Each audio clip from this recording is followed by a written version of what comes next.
Once upon a time, your existence was recorded, not as a living soul, but as a legal fiction.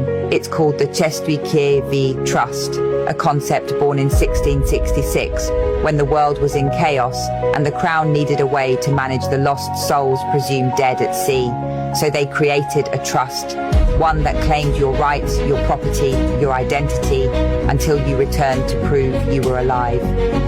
Fast forward to now, you're alive, breathing, thinking, but the system still treats you like a vessel, a name in all caps, a legal entity, a person under maritime law, not a living man or woman under God's law or common law. They speak in legalese, a language designed not to inform, but to confuse. Because if you don't understand the words, you can't assert your rights. And if you can't assert your rights, you're easier to control.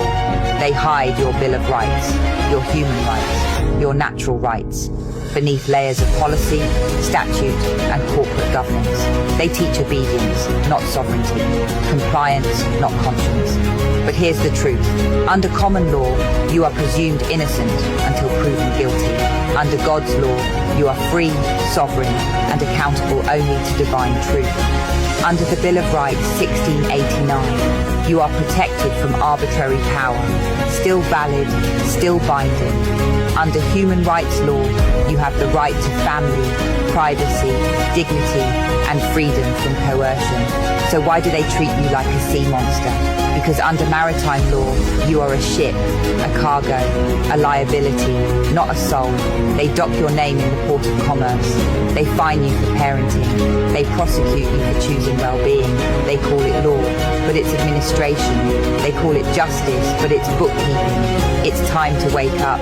You are not lost at sea. You are not a vessel. You are not a fiction. You are a living, breathing, sovereign being. And the moment you remember that, the moment you speak it, the trust begins to crack.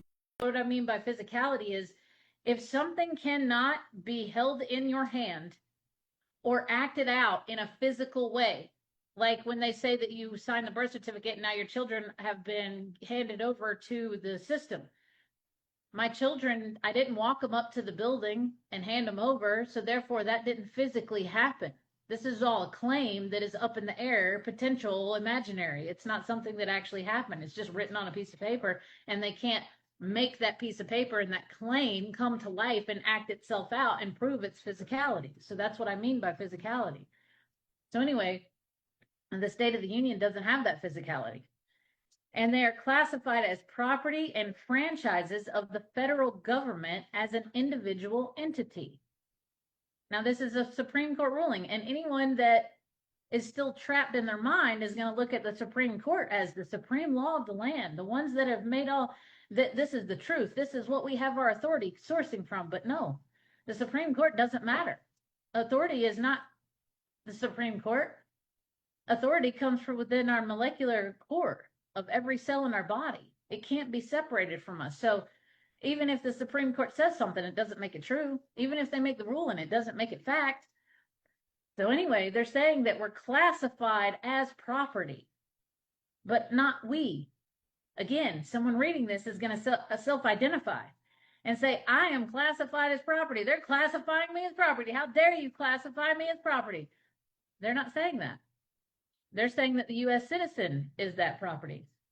But they haven't made it clear what the U.S. citizen is. So everybody's on a scavenger hunt trying to figure that out. And the root of that is the ledger entry. So the ledger entry is the U.S. citizen.